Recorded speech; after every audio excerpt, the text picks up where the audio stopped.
क्या हुआ भाभी, किसका फोन था? रेवती ने अपनी जेठानी पार्वती को चिंतित देखकर पूछा।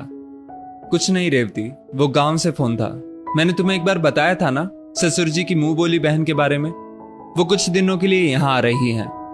अच्छा, चलो अच्छा है ना भाभी, कई दिनों से बाहर से कोई नहीं आया है और ना ही हम कहीं बाहर गए हैं। मैंने तो उन्हें देखा भी नहीं है। शुक्र मनाओ रेवती कि तुम उनसे नहीं मिली। ऐसा क्यों भाभी? रेवती ने आश्चर्य से पूछा। रेवती वो कुछ अजीब सी हैं, उनसे किसी के घर की सुख शांति सहन नहीं होती। वो जब भी आती हैं घर में कुछ ना कुछ क्लेश जरूर होता है। मैं तो 15 सालों से देखती आ रही हूँ। पहले सासू माँ और चाची जी के बीच हमेशा झगड़ा लगाती थी, फिर मेरे और ननंद जी के बीच उन्होंने गलतफहमी पैदा कर दी। इसी कारण दीदी इतने सालों से यहाँ रहने नहीं आई है। मुझे तो डर लग रहा है कि कहीं हमारे बीच भी वो कुछ गलतफहमी न डाल दे। तुम थोड़ा संभल कर रहना उनसे। पार्वती की बातों में चिंता साफ झलक रही थी। पार्वती और रेवती दोनों जेठानी देवरानी थी और बहुत प्यार से मिलजुल कर रहती थी। रेवती की शादी को 4 साल हो गए थे और उसका एक 2 साल का बेटा भी था। रेवती नौकरी करती थी और पार्वती घर पर रहती थी। पार्वती के बच्चे बड़े हो चुके थे। जब रेवती नौकरी पर जाती तो पार्वती उसके बेटे का बहुत अच्छे से ध्यान रख लेती। इसी बहाने उसका मन भी लगा रहता। चिंटू भी अपनी बड़ी माँ के आगे पीछे घूमता रहता। अगले दिन उनकी मुंह बोली बुआ जी आ गई। नई बहू रेवती को देखकर उसे अच्छा सा शगुन दिया और बहुत लाड किया। रेवती हैरान थी कि पार्वती भाभी उन्हें बुरा कैसे बोल रही थी। अगले दिन रेवती ऑफिस चली गई। बुआ जी बात बात पर पार्वती से कहती, बड़ी बहू तू तो बहुत सहती है री। छोटी घर के काम छोड़कर ऑफिस चली जाती है और तू तो उसके बेटे को भी संभाल लेती है। सच में बहुत अच्छी और भोली है तू।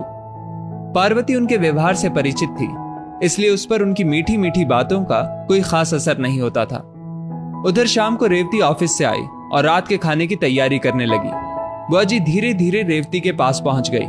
छोटी, तू तो बड़ी होशियार है, नौकरी भी करती है और घर के काम भी, लेकिन जरा अपने बच्चे का भी ध्यान रखा कर। सारा दिन बेचारा रोता रहता है।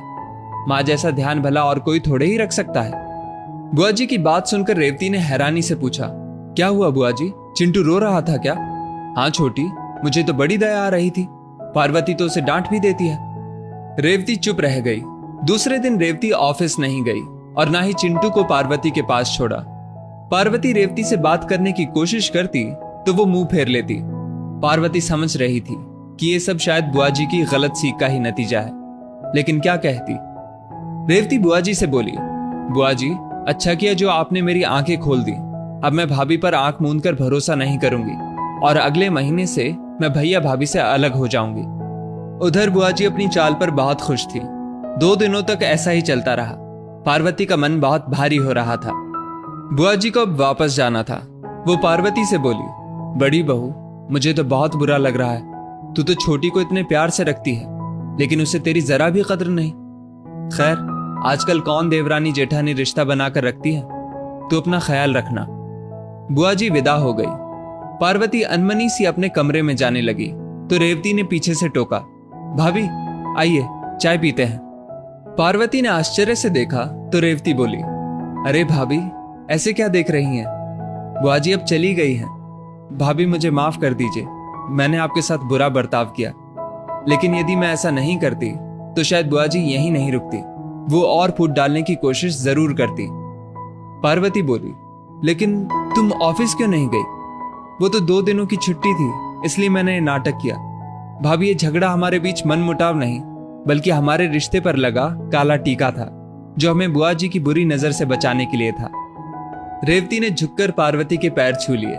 पार्वती ने उसे गले से लगा लिया और चिंटू भी भागकर अपनी बड़ी मां से चिपक गया। पार्वती रेवती की समझदारी पर बहुत खुश थी। अनचाहा मेहमान अब जा चुका था। दोनों देवरानी जेठानी मजे से बैठकर चाय पी रही थी। दोस्तों, इस स्टोरी को लेकर आपकी क्या राय है नीचे कमेंट करके जरूर बताइएगा और ऐसी और भी बेहतरीन वीडियोस के लिए हमारा पेज जरूर फॉलो करें। धन्यवाद।